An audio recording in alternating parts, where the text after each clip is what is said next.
ሰላም ጤና ይስጥልን ክብራና ክብራት፣ ይህ በጠለስ ሚዲያ ባሳየ ደርቤ የሚቀርበው የዘወትር ፕሮግራማችን ነው።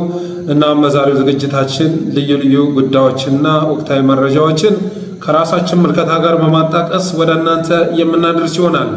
ስለዚህ የጠለስ ሚዲያ ሜምበርና ሰብስክራይበር በመሆን ሁሉም ዝግጅቶቻችንን ላይክ፣ ሼር እያደረጋችሁ ለሌሎች በማጋራት እስከ ፕሮግራማችን ፍጻሜ ድረስ አብራችሁ ትቆዩ ዘንድ በአክብሮት ጋብዘን በቀጥታ ወደ ዕለቱ ፕሮግራም እናልፋለን።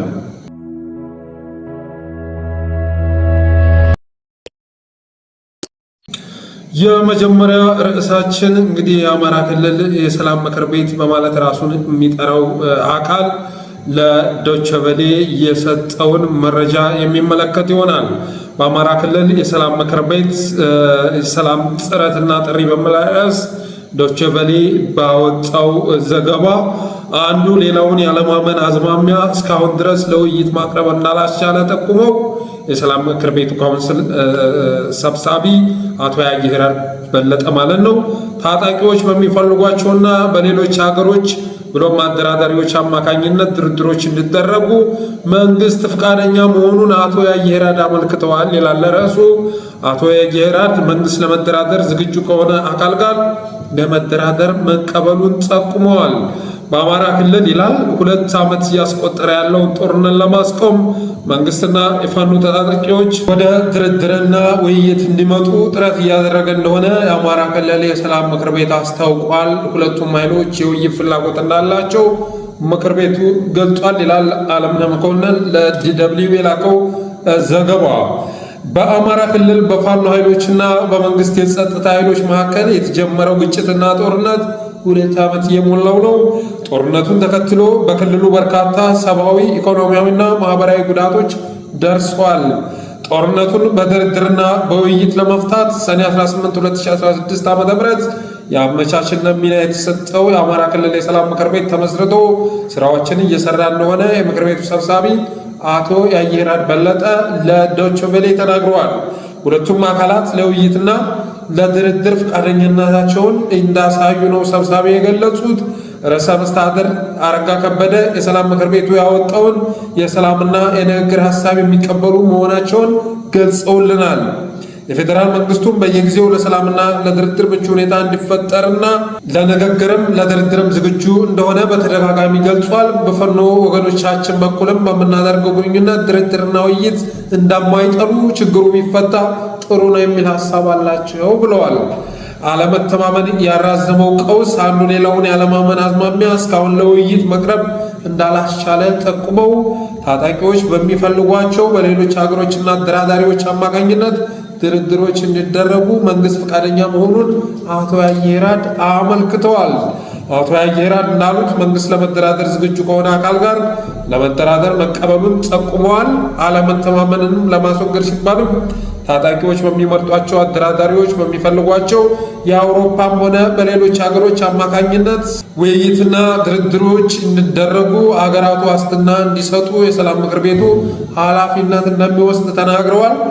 ከአብዛኞቹ የፋኖ ታጣቂዎች ጋር ውይይቶች እንዳደረጉ የገለጹት አቶ ያየህራድ ታጣቂዎቹ ከመንግስት ጋር ድርድርና ውይይት በፈለጉት ሀገርና በመረጡት አደራዳሪ አማካኝነት እንዲያደርጉ መነጋገራቸውንና ከታጣቂ አመራሮች ምላሽ እየጠበቁ እንደሆኑ አስረድተዋል ይላል የዲደብሊው ዘገባ። ስለዚህ እዚህኛው ዘገባ ላይ የትኛው የፋኖ አደረጃጀት ለድርድር ዝግጁ እንደሆነ ባይገልጽም የሰላም ምክር ቤቱ ሰብሳቢ አቶ ያየህራድ በለጠ ፋኖ አመራሮችንም ማነጋገሩን ገልጿል።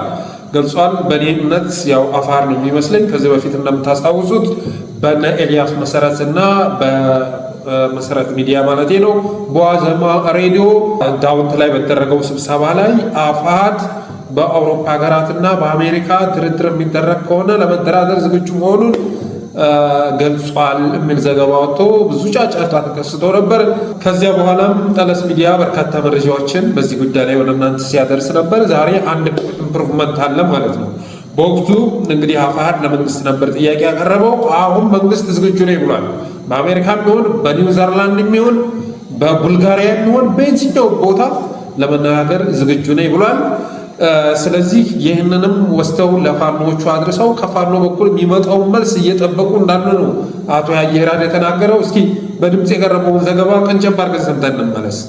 መንግስት መደራደር ከሚፈልግ አካል ጋር ቁጭ ብሎ መደራደር እንደሚፈልግ ተቀብሎታል።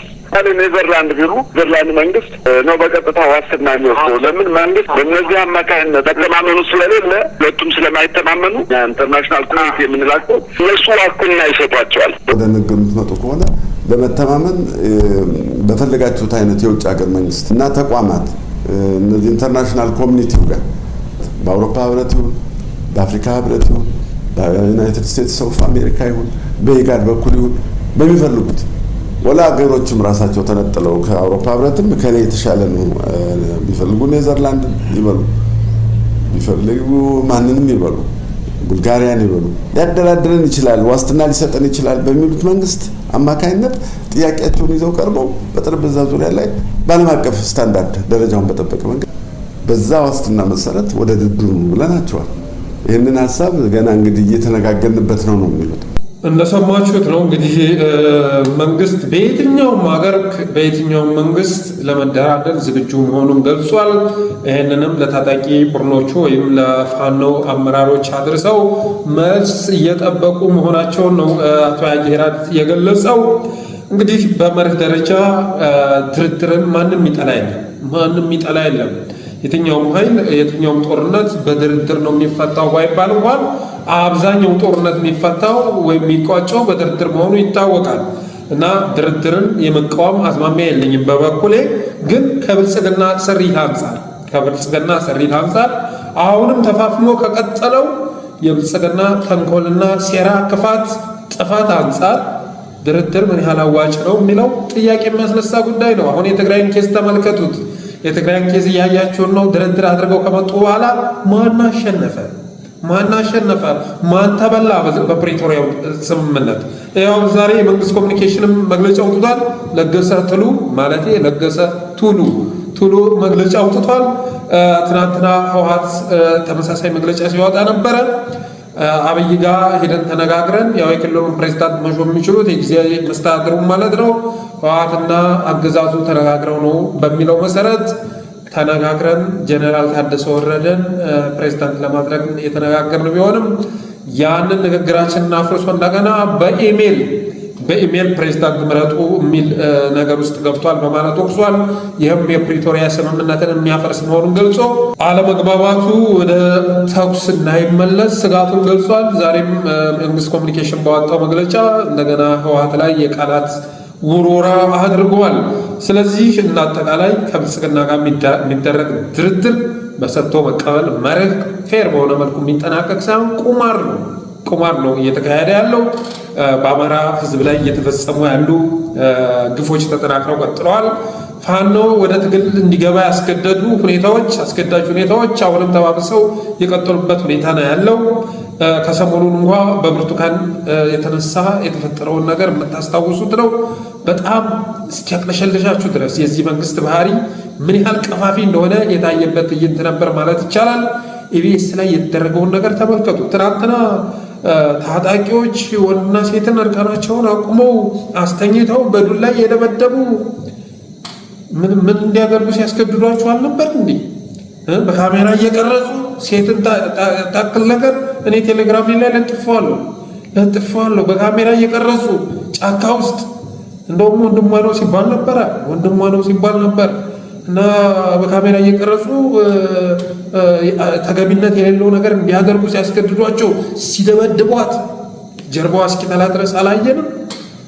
እና ስንትና ስንት ግፍ እንዳልተፈጸመ በገመድ ታስሮ አስከሬን ሲገተት እንዳላየን የኤሌክትሪክ ግንድ ላይ ቁልቁል ሲሰቀል የሰው ልጅ እንዳላየን በዚህ ምድር ላይ ያልተፈጸመ ግፍ ያለ ይመስል አሁን በብርቱካን ላይ እየተሰራ ያለውን ነገር የምታወቅ ነው። ብርቱካን የደህንነት ሰው ልትሆን ትችላለች። ፎርዛት ዋተር ማለት በፊቱ የታገቱ ልጆች ጋር ፎቶዋ የነበረች ልጅ አይደለችም። በስም የምትታወቅ ልጅ አይደለችም። ምናልባትም መንግስት ሆን ብሎ እስካሁን ድረስ አማራው ሲነዛ የነበረ የገታ ዜና ውሸት ነው ለማስባል አስቦ ያሰማራት የደህንነት ሰው ልትሆን ትችላለች። አሁን ኢቢኤስ ላይ የሚወሰደውን እርምጃ ስትመለከቱ የታቀደ ነገር እንዳለ ይገባችኋል። ዘርን መሰረት ባደረገ መልኩ አማራ ላይ የፈጸሙት ጥፋት አንሶ አሁን እንደገና አቶ ፍስሐ ላይ ወይም የቤስ ባለቤት እናንተ ላይ ዘሩን መሰረት አድርገው ሌላ ጥቃት ሲፈጽሙ ታያላችሁ። ኤርትራ ከአንድ ኮንስፓይሬሲ ወደ ሌላ ኮንስፓይሬሲ ተዘብቀው እነዚህ የሚጠይቅ ሕሊና የሌላቸው የሚወቅስ ሕሊና ልቦና የሌላቸው ሰዎች የሚሰሩትን ነገር እያያችሁ። ስለዚህ ያ ሁሉ ግፍ ተጠናክሮ ቀጥሏል። አሁንም አማራ ላይ ቁማሩ ተጠናክሮ ቀጥሏል። ኢትዮጵያን የማፈረስ ሂደቱ እንደውም ከበፊቱ ተባብሶ ቀጥሏል። የቆመ ነገር የለም። አዲስ አበባ ላይ አሁን በዚህ ሳምንት 400 ቤት በቤተሰብ ደረጃ ሲገመት 3000-4000 ሰው የሚያፈናቀል የቤት ማፍረስ ስራ እየተሰራ ነው። አዲስ አበባ ላይ ምንም የቆመ ነገር የለም እና አውራ ጎዳና እንደተወሰዱ ናቸው። አማራው ከስራ እየተገፋ ነው። በአዲስ አበባ 60-40 የሚባል ቀመር ተሰርቷል። የትኛውም የመንግስት መስሪያ ቤት ውስጥ 60% ኦሮሞ፣ 40% አማራው፣ ትግሬው ምናምን 40% ተብሎ ተደልድሎ ወደ ተግባር ገብቷል። ይህንን ካልሰማችሁ ንገራችሁ። የትኛውም መስሪያ ቤት ውስጥ 60% ኦሮሞ መሆን አለበት። 40% ብሔር ብሔረሰቦች አማራውን ጨምሮ ትግሬውን ጨምሮ ብሔር ብሔረሰቦች 40% ተብሎ ተደልድሎ ይሄ እየተሰራ ነው እና እንደዚህ አይነቱን ኢፍትሐዊነት ሊሸከም የሚችል ፍጡር በኢትዮጵያ ምድር ሊኖር አይችልም። ዛሬ ሲዳማዎች ራሱ ተነስተዋል። ዮሐንስ የሚባለው ወይም ቶክቸው የሚባለው አርቲስት ሲዳማ ላይ ከፍተኛ የሆነ ጥያቄ እያነሳ ነው። ከፍተኛ የሆነ ጥያቄ ባለፈው አሳፋሪው የክልሉ ፕሬዝዳንት አቶ ደስታ ላሪቦ ሰምቲንግ ስሙንም አላስታውሰው በጣም ቀፋፊ የሆነ መልስ ይሰጥ ነበር ማለት ነው እና ዮሐንስ ወይም ቶክቸው ላቀረበው ነገር ፌር የሆነ መልስ በመስጠት ፈንታ እኔ ይሄ ዮሐንስ የሚባል አዋሳን ያቃል ብዬ አልገምትም ከአዋሳ ወጥተን 30 ኪሎ ሜትር ጥለነው ብንመለስ ያለበትን ቦታ ማያቅ ነው የሚል የመሀይም የደንቆረው መልስ ሲሰጥ ነበር። እስኪ የሁለቱንም ንግግር ሰምተን እንመለስ። ይድረስ ለኢፌዴሪ ጠቅላይ ሚኒስትር ዶክተር አብይ አህመድ። እኔ አርቲስት ዮሐንስ በቀለ ወይም ቶክቻው እባላለሁ። የሲዳማን ሕዝብ በደልና የፍትህ መጓደል ይዤ በሚዲያ ላይ ሰሞኑን እየተንቀሳቀስኩ እገኛለሁ። ይህ በእንዲህ እንዳለ የሲዳማን ሕዝብ ጭቆናና ግፍ በዚህ አገዛዝ አሁን ባሉት መሪዎች እየደረሰበት ያለውን ግፍና ጭቆና ወደ ሕዝብ ይዘን ስንወጣ የተለያዩ ግፍና ጭቆና እኛን ድምጻችንን የማፈንና የማስፈራራት የተለያዩ ዛቻዎችና የማስፈራራት በሚዲያ ሰራዊት ዘመቻ ተከፍቶብን አንዳንድ ልጆችን ታስረው አንዳንዱ ምግብ እንዳይገባላቸው ሰው እንዳይጠይቃቸው እጅግ ሰብአዊነት በጎደለው መልኩ ታፍነው ነው ያሉትና ከእንደገና እያንዳንዱን ስፍራ በጎሳና በዘር ይዘውታል። በዘመድ እንዳለ እያንዳንዱን የስልጣን እርከን በጎሳ በዘመድ ይዘውታል። ክቡር ጠቅላይ ሚኒስትር በእርሶ ዘመን ነው ይሄንን እያደረጉ ያሉት እነዚህ ሰዎችና ምን ይላሉ? ትውልድ እየታፈነ ነው። ፌስቡክ ላይ ላይክ የሚያደርጉ ሼር የሚያደርጉ ጭምር እየታፈኑ እየታሰሩ ነውና በእውነትም ይህ ነገር በዚህ መንግስት ተቀባይነት አለው ወይ? መሃል ከተማ ላይ እንደዚህ ይደረጋል? ድምጻችን ታፍኖ ብዙ ግፍ እየደረሰብን ነው። ወንድም እህቶቻችን ግፍ እየደረሰባቸው ነው። ከተማዋ ላይ ልማት የለም፣ በገጠሩ ልማት የለም። የሲዳማ ሕዝብ በራብ አለንጋ እየተገረፈ ነው። ዮሐንስ ወይንም ቶክቸው በሚል ስሙ የሚታወቀው አርቲስት እንግዲህ በሲዳማ ከፍተኛ የሆነ አፈሳ እየተፈጸመ መሆኑን ባለፈው በጣም ክትትል ሲደረግበት እንደነበር ገልጿል። ወጣቶች ጥያቄ ስለጠየቁ እየታሰሩ መሆናቸው፣ በክልሉ ውስጥ ምንም አይነት ልማት አለመኖሩን፣ የሲዳማ ልማት ወደ ኋላ መመለሱን ገልጿል። ፌር በሆነ ቋንቋ ማለት ነው እና ጠቅላይ ሚኒስትሩ ጋር ሄዶ ለመሸጎጥ ሞክሯል። ፌዴራል መንግስቱን ደጋፊ መስሎ ክልሉ ላይ ያለውን ነገር ለመልገስ ሞክሯል። በሌላ መልኩ ግን ፕሬዝዳንት ተብዬው የሚናገረው ነገር አንድ የሆነ ያልተማረ የጸጥታ ኃይል ከሚሰጠው መልስ የተለየ አይደለም። ይሄ ነው እንግዲህ ፕሬዝዳንት ተብሎ የተቀመጠው። ትክክለኛ የሆነ ጥያቄ ሲቀርብ ሲዳማን ይታቋል። ከሐዋሳ 30 ኪሎ ሜትር ራቅ አድርገን ጥለን ብንመጣ እኮ የት እንደጣልን ሁሉ አታውቅም። ተመልሰህ እኮ ሐዋሳ መግባት አትችልም አይነት የሹፈት መልስ ነው የሰጠው። ቶክቸው እኮ በጣም የተከበረ አርቲስት ነበረ። በሲዳማ ሕዝብ ልብ ውስጥ ቦታ ነበረው። ማንም በሶሻል ሚዲያ ላይ በክፉ ቶክቸውን የገለጸ አልነበረም በፊት። ዛሬ ላይ ካያችሁ ቀይ በቀይ ነው፣ በስድብ ነው፣ በምንድን ነው ይሄ ሁሉ ውርደት የመጣው? መጀመሪያውም ተገቢ ባልሆነ መንገድ ነገሮችን ለማስተላለፍ የተሞከረበት የዘሩት ስራ ውጤት ነውና ይሄ ሁሉ እኔ እያወራሁ ያለሁበት ምክንያት ለሰል ሊወሰድበት የሚገባ ነው። ሲዳማ ስነ ልቦናው ምን እንደሆነ ጠንቅቆ ማወቅ ያስፈልጋል። እሴቱ ምን እንደሆነ ማወቅ ያስፈልጋል የሚለውን በዚህ መንገድ የሄዱስ ምን አገኙ ብለን ብንል አንደኛ ዓላማቸው ሳይሳካ ቀረ፣ ሁለተኛ የነበራቸው ክብር አጡ። እነዚህ ሁሉ ውርቀት ነው ትርፉ። እኔ መቀለን በሰዓታት ውስጥ መግባት እየተቻለ የኢትዮጵያ ሰራዊት መቀለ ዳርቻ ላይ ቆሞ እዛ በኋላ ነገሮችን በሰላማዊ መንገድ ለመፍታት የሄደበት ትግስት ትልቅ ልምድ የምንወስድበት ነውና ብንሰደብ እንኳን በዛ ደረጃ ቸኩለን ስልጣንን በእጃችን አለ ብለን ፖሊስ አሰማርተን ወደ ማሰሩ ወደ ማፈኑ አልገባንም። ፊት ያስቀመጠው አመራሩን በመስደብ ህዝቡም እጅግ ተቆጥቷል እንዳላችሁት።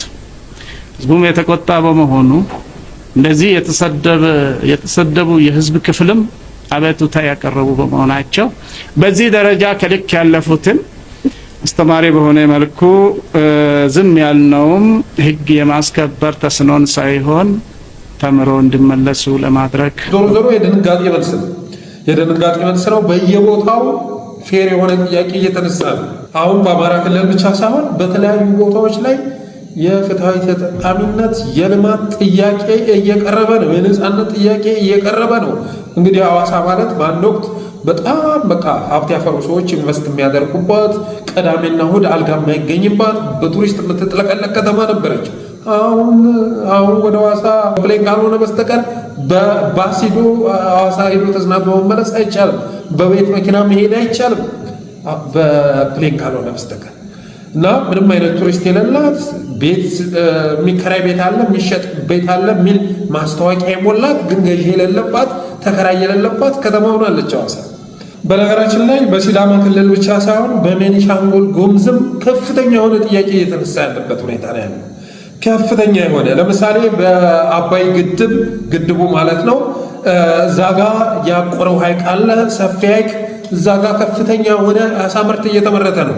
ምንም እንኳን በአገዛዙ በኩል የቀረበው ሪፖርት ኤግዛጁሬት የሆነ ቢሆንም አገዛዙ ትናንት ያቀረበው ሪፖርት ምንድነው የሚለው?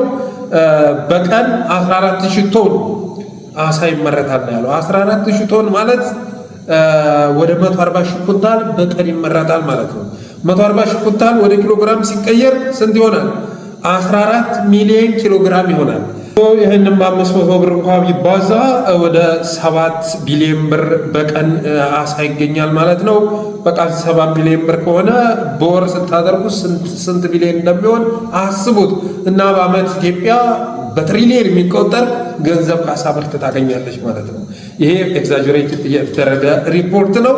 የሆነ ሆኖ ግን ከፍተኛ የሆነ የአሳ ምርት እየተመረተ መሆኑ የሚካድ አይደለም። በቤኒሻንጉል ጉሙዝ ክልል በህዳሴው ወይም በአባይ ግድብ በሰራው ሐይቅ ላይ ከፍተኛ የሆነ አሳ ምርት እየተመረተ ነው እና በዛ አሳ ምርት ላይ ለመሰማራት 64 ማህበር ተመዝግበው 23 ማህበራት ብቻ ወደ ስራ እንዲገቡ ተደርጓል። እነዚህ 23 ማህበራት የሚገርማችሁ ነገር የሽመልስ ቤተሰቦች ናቸው።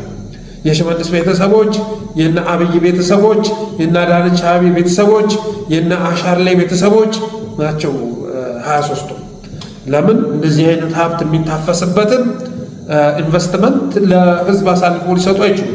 ስለዚህ በቤተሰብ ደረጃ የቤኒሻንጉል አመራሮች የተወሰኑ ከዛ የኦህዴድ አመራሮች ነው ያንን ሐይቅ እየበዘበዙት የሚገኙት።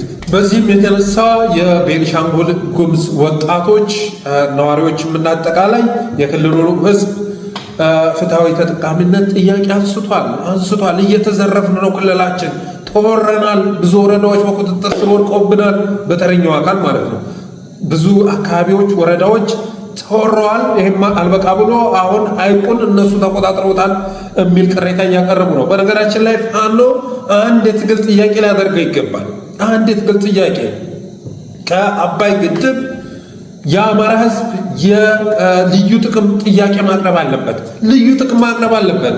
እንዴ አዲስ አበባን አጠጣን እየተባለ እኮ የለገዳዲን የጎርፏ ስንት ጥቅም እየታሰበ እኮ ነው። ስንት ነገር እየተደረገ እኮ ነው። የአባይ ውሃ የሚፈሰው መነሻው አማራ ክልል ላይ ነው። ስለዚህ ፍትሃዊ የሆነ የልዩ ጥቅም ጥያቄ ማቅረብ መቻል አለበት። ውሃው ከሱ ምድር የሚነሳ ስለሆነ ከሐይቁ የሚፈጠረው አሳ ከዛ የራሱን የሆነ ድርሻ መጠየቅ መቻል አለበት። እነዚህ በመሽኮርመም አይደለም። አዎ ግድቡ ቤኒሻንጉል ጉሙዝ ክልል ላይ ቢሰራም ውሃው አብዛኛው ፓርት የሚነሳው ከአማራ ክልል ነው። ከሰከላ ነው መነሻው ምንጩ። ስለዚህ በአባይ ጉዳይ ላይ የልዩ ጥቅም ጥያቄ ማንሳት መቻል አለበት። ከግድቡ የሚመረተው ማሳ የድርሻውን ማግኘት አለበት። ፕላስ ቱዛት ኤሌክትሪክ ወደ ውጭ በመሸጥ ብዙ ዶላር እየተሰበሰበ ነው። ከዛ የድርሻውን ማግኘት መቻል አለበት አማራው እና ፋኖ ይህንን ከትግል ጥያቄው መካከል ሊያካትተው ይገባል። ይህንም ብዬ ወደ እዚህኛው ሀሳቤ ስመለስ ዞሮ በሁሉም ክልሎች በሚባል መልኩ የፍትሃዊ ተጠቃሚነት፣ የልማት፣ የእኩልነት፣ የነፃነት ጥያቄ እየተነሳ ያለበት ሁኔታ ነው ያለው። እንኳን አይደለም የአማራን ጥያቄ ሊመልስ ቀርቶ ይሄ አገዛዝ እንኳን የአማራን ጥያቄ ሊመልስ ቀርቶ ለሌሎች ክልሎችም ጥያቄ እየፈጠረባቸው ነው። ሌሎችም ወደ አመፅ እየገቡ ነው። ደቡብ ላይ እኮ የኢትዮጵያ ፋኖ የሚባል እኮ ተደራጅቶ እኮ ወደ ትግል ገብቷል። በተለያዩ ቦታዎች ወደ ትግል ለመግባት የተዘጋጁ ወጣቶች እየተቀፈቀፉ ያለበት ሁኔታ ነው ያለው እና ይሄ ሁኔታ ባለበት ሁኔታ ከዚያ አገዛዝ ጋር መደራደር ምንም አይነት የሚያስመልሰው ጥያቄ ሊኖር አይችልም። እንዳጠቃላይ አሁን የኢትዮጵያውያንን የብሔር ብሔረሰቦችን የክልሎችን ተጠቃሚነት እኩል ሁሉን ነገር ነጥቆ ቤተሰቡ ጋር ከፍ ካለም የሆነ አካባቢ ላይ ማጠራቀም የሚፈልግ ኃይል ስልጣን ላይ ባለበት ሁኔታ፣ ቁማርተኛ አገር አፍራሽ ኃይል ስልጣን ላይ ባለበት ሁኔታ ኔዘርላንድ ሄርክ፣ አሜሪካ ሄርክ፣ እንግሊዝ ሄርክ፣ ጣሊያን ሄርክ አስመልሰህ የምትመጣው ጥያቄ የለም። ሄደህ ጎብኝተህ ልትመለስ ትችላለህ ወይ በዛው ልትቀር ትችላለህ። አብይ አህመድ ገና አልተማረም። የአገዛዝ በፍጹም ገና አልተማረም እና በእኔ እምነት አቡነ ፈሃድ ከስሩ ያለው ኃይል ሾልኮ እየወጣ ነው። ጎንደር ላይ ብዙ ኃይል ወጥቷል። እነ ሚናስ ሁሉ እነ ሻለቃ ሚናስ ሁሉ እየለቀቁ የወጡበት ሁኔታ ነው ያለው። ስለዚህ ፈሃድ አማራጭ የለውም። ሆን ብሎ ትግሉን አዳክሞታል። ስለዚህ በድርድር መግባቱ የሚቀር አይደለም። እኔ ባለፈው እስክንድርን በተመለከተ አንዳንድ መረጃ ትሻለሁ፣ ግን እባክህ አሳየት በቃ ነገሮች በወቅቱ ይገለጹ፣ በወቅታቸው ይምጡ የሚል አስተያየት ስለሰጠኝ እኔ ስለ እስክንድር ማንሳት አልፈልግም። ግን ያው ገፍቶ እየመጣ ነው፣ እያያችሁን ነው። ትናንትና ዋዜማ ሬዲዮ መሰረት ሚዲያ ሲዘግቡት ውሸት ነው፣ እኛ አውሮፓ ምንም አሜሪካም አልጠየቅንም ተባለ። አሁን አገዛዙ እንደገና መልሱን ተቀብያለሁ። ስለዚህ የሰላም ምክር ቤቱ ሰብሳቢ አቶ ጄራልድ በለጠ የተናገረው ምንድን ነው? መንግስት ፈቃደኛ መሆኑን ወስዶ ለታጣቂዎች ወይም ለፋኖ መሪዎች አድርሶ መልስ እየጠበቀ መሆኑን ገልጿል። እና ፈሃድ ተደራድሮ ቢገባ ደስ ይለኛል። በጣም ደስ ይለኛል። አይ ቲንክ እዛ በስራቸው ያሉ ወጣቶች ብዙ ጥያቄ ስላላቸው ከሌላው ኃይል ጋር ተቀላቅለው ጥያቄያቸውን ለማስመለስ መታገላቸውን ይቀጥላሉ። አፋር ግን እስካሁን ድረስ በአማራ ትግል ውስጥ ችግር፣ አጀንዳ፣ እንቅፋት ካልሆነ በስተቀር ምንም አይነት መልሱ ነው ሊገኝ ባለመቻሉ የተነሳ እስካሁን ድረስ እዚህ ቦታ ላይ ደመሰሰ፣ እዚህ ቦታ ላይ እንትን አለ የሚል ዜና ሰምተን ስለማናውቅ ተደራድሮ ቢገባ ደስ ይለኛል።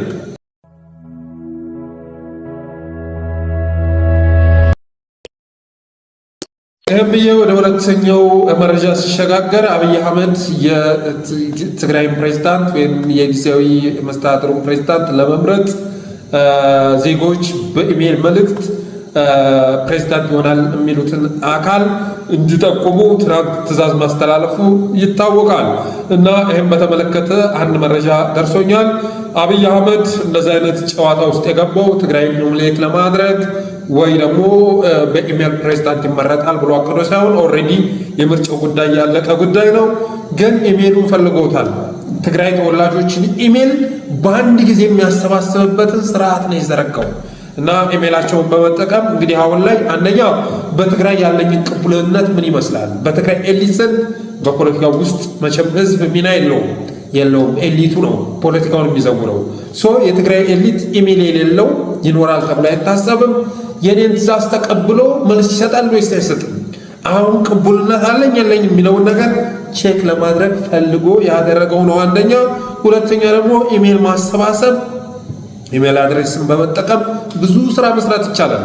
እንግዲህ አብይ በዚህ በአይቲው በምኑ ላይ ብዙ ልምድ ያለው ሰው ነው። በዛ ዘርፍም ላይ በጣም የተራቀቁ ስፔሻሊስቶችን አምጥቶ እየሰራ ያለ አገዛዝ ነው።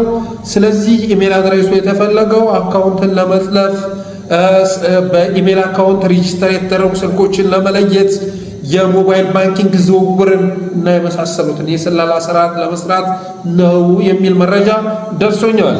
እንግዲህ ከዚህ ጋር ተያይዞ ዲክታተርስ ወይም ሬጂስት የሆኑ ሬጅምስ የኢሜል አድሬስን በመጠቀም የሰርቪላንስ ስራ ይሰራሉ።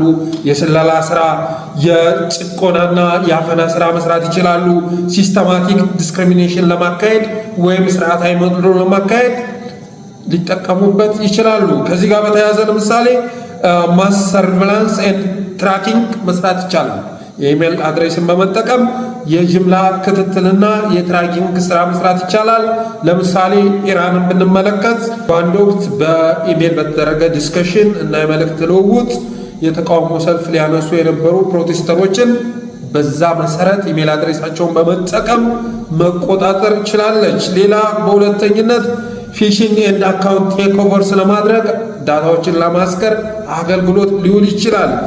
ብላክሜል ለማድረግም ማልዌርም ለማሰራጨት አገልግሎት ሊጠቀምበት ይችላል። ከዚህ ጋር በተያያዘ ለምሳሌ ቤላሩስ በአንድ ወቅት ከ2020 ፕሮቴስት በፊት ማለት ነው የአክቲቪስቶችን ኢሜል አካውንት ሀክት ማድረግ ተችሏል። በዚህ መልኩ ኢሜላቸውን በማሰባሰብ ሌላ ሶስተኛ ኤክስክሉሽን ፍሮም ፐብሊክ ሰርቪስ፣ ይሄ ከህዝብ አገልግሎት ለማግለል ማለት ነው። ለማግለል ያስችላል። ኢሜልን ለምሳሌ የማቦዘን ስራ ሊሰራ ይችላል። አብይ አህመድ የማቦዘን ስራ፣ መልእክት እንዳይቀበል የማድረግ ስራ ሊሰራ ይችላል። ከዚህ ባለፈም ኢሜልን መሰረት በማድረግ ከሚሰጡ አገልግሎቶች ውጭ ለማድረግም ሊጠቀምበት ይችላል እና የተመዘገቡ ኢሜሎችን በማቦዘን የጤና እንክብካቤ፣ ደህንነት፣ ይህ እንግዲህ በብዛት ባደጉት ሀገራት ላይ ያለ ነው። የትምህርት እግድ፣ የቢሮክራሲ መሰናክሎችን ለመፍጠር እና ለመሳሰሉት ነገሮች ሊጠቀሙበት ይችላል። ለምሳሌ በአንድ ወቅት የማይናማር ወታደራዊ ጁንታ የሮሂንግያ ሙስሊሞችን የግንኙነት መረጃ ዋጋ በማጥፋት ከኮቪድ እርዳታ እንዲገለሉ ማድረግ ችሏል። ሌላ አራተኛ ታርጌትድ ሃራስመንት ወይም ዶክሲንግ ሊካሄድ ይችላል። ከዚህ ጋር በተያያዘ እንግዲህ ለማስፈራራት፣ ብላክሜል ለማድረግ እና ለመሳሰሉት አገልግሎት ሊጠቀምበት ይችላል። ኢሜላቸውን በመጠቀም ዛቻ እየላኩ በተለይ ሀብት አላቸው ብለው የሚያስቡትን በኢሜል መልእክት በመላክ አስጠንጋጭ የሆኑ መልእክቶችን በመላክ ገንዘብ የመበዝበዝ ህገወጥ ስራዎችን የመስራት ስራ ሊሰራ ይችላል። በተረፈ ፌክ ሌጋል አክሽንስ ኤንድ ኤክስቶርሽን ሊሰራ ይችላል። ስድስተኛ ፕሮፓጋንዳ ኤንድ ሳይኮሎጂካል ዋርፌር ሊካሄድ ይችላል።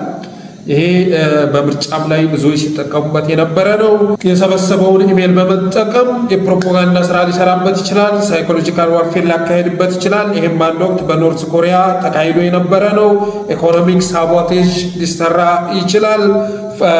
ባንክ አካውንቶችን ፍሪዝ ለማድረግ እና ለመሳሰሉ ነገሮች ሊጠቀምበት ይችላል። ስለዚህ እንዳጠቃላይ ለእኔ የደረሰኝ መረጃ የሚያመለክተው አብይ አህመድ ኢሜሉን ሰብስቦ የተላቆለትን ኢሜል በጠበቀው ልክ አይደለም የደረሰው፣ ግን ኢሜል ያደረጉ የትግራይ ተወላጆችን ሰብስቦ በአንድ ቋት ውስጥ ማስቀመጥ ችሏል። ከዛ በኋላ ያንን ወደ ኢንሳ መላክ ሊሰራው ያሰበው ተግባር ስላለ እንጂ በኢሜል በሚደረግ ጥቆማ ፕሬዝዳንት የመምረጥ ፍላጎት ኑሮት አይደለም። ኢሜሉን የፈለገው የትግራይ ተወላጆችን ኢሜል በአንድ ጊዜ ማሰባሰብ የሚችልበትን ስርዓት መዘርጋት አቅዶ ነበረ። ግን አንዳንድ የትግራይ አክቲቪስቶችና የሚዲያ ሰዎች ባደረጉ ቅስቀሳ አብዛኛው ሰው በኢሜል ጥቆማ ከመስጠት እንዲታቀም ማድረግ ችለዋል። አብይም ያሰበው አልተሳካለትም የሚልም መረጃ ደርሶናል።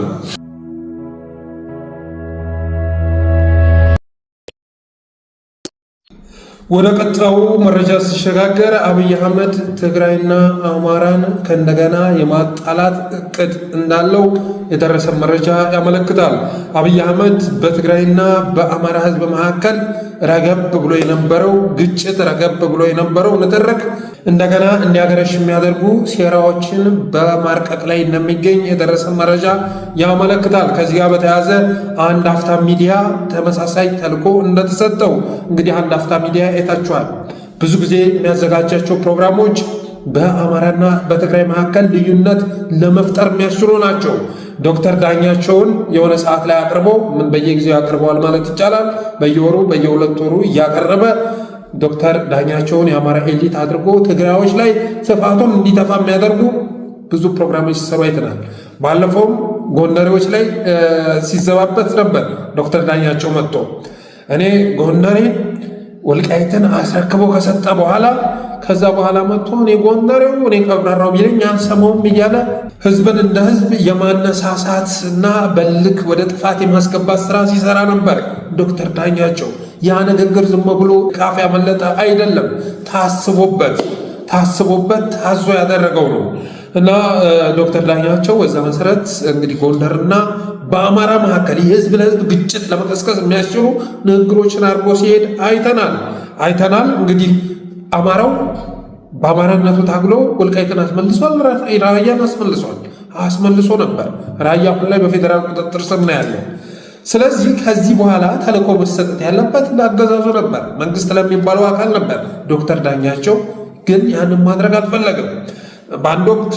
በአንድ በኩል ወልቃይት ያለ መከላከያ መንካት ወልቃይትን መንካት ነው፣ የጎንደርን ህዝብ መንካት ነው እና ወልቃይት የተከበረው በመከላከያ ኃይል መሆኑን ይነግራችኋል።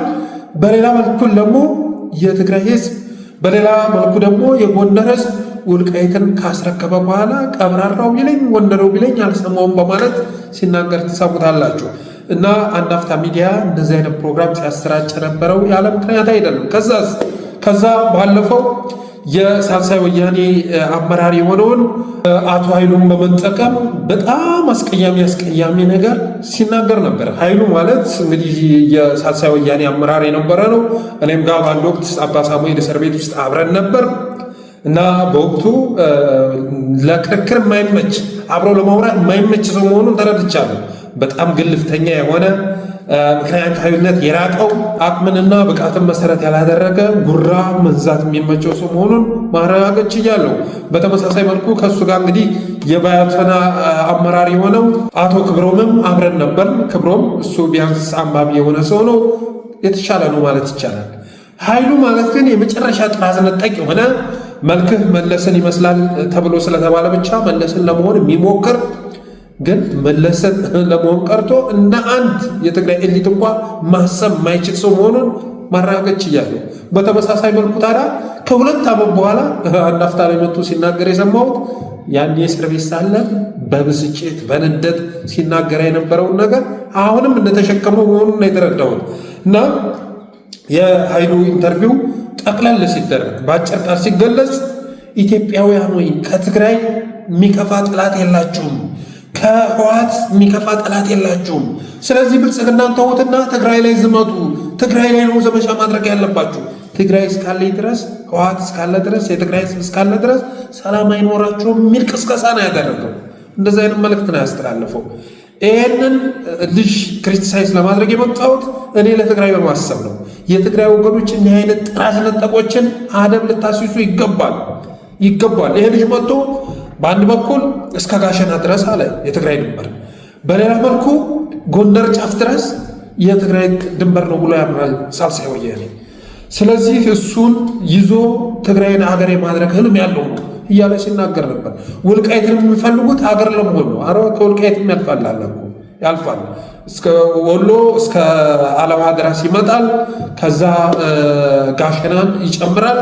ጎንደር ራስጌ ድረስ ያለውን ምድር ይዞ የመሄድ እቅድ እንዳላቸው ሀገር የመሆን እቅድ እንዳላቸው መጥቶ ሲንቶለቶል ነበር እና እዛ ላይ ከትግራይ ጋርም ማገዳጋዚያንን የመመስረት ፍላጎት እንዳላቸው ሲናገር ነበር። ሙሉ ንግግሩ ፈዋል በፈዋል የሆነ ጎራ በጎራ የሆነ አቅምን ያላገናዘበ እና በጣም በትምክት የተሞላ ቃለ መጠይቅ ነው ያደረገው ይሄ ልጅ እና ሆን ተብሎ ወደ ሚዲያ የመጣ ይመስለኛል።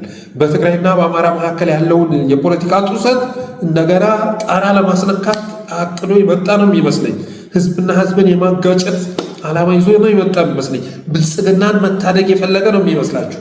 መጥቶ የተናገረውን ነገር ስትመለከቱ እና ትናንትና ደግሞ ይኸው አንድ አፍታ ሚዲያ የተባለ የራያ አስመላሽ ኮሚቴ ምናምን ሰብሳቢ ብሎ ደግሞ ተመሳሳይ ስም ያለው ሞክሾውን ኃይሉ የሚባል ሰው አቅርቦ አናዝዘው ነበረ። ኃይሉ እንግዲህ በሚዲያው ላይ የተናገረው ያን ያህል አስቀያሚ ነገር ባይኖርም ግን ተምኔል ለርዕሱ ላይ በጣም አስቀያሚ የሆነ ነገር የዛኛውን ኃይሉን አጸፋ የሚመስል ቃል በማስቀመጥ ግጭቱን በትግራይና በአማራና በትግራይ መካከል ግጭት ለመቀስቀስ እየሰራ ያለ ሚዲያ ነው አንድ አፍታ ሚዲያ።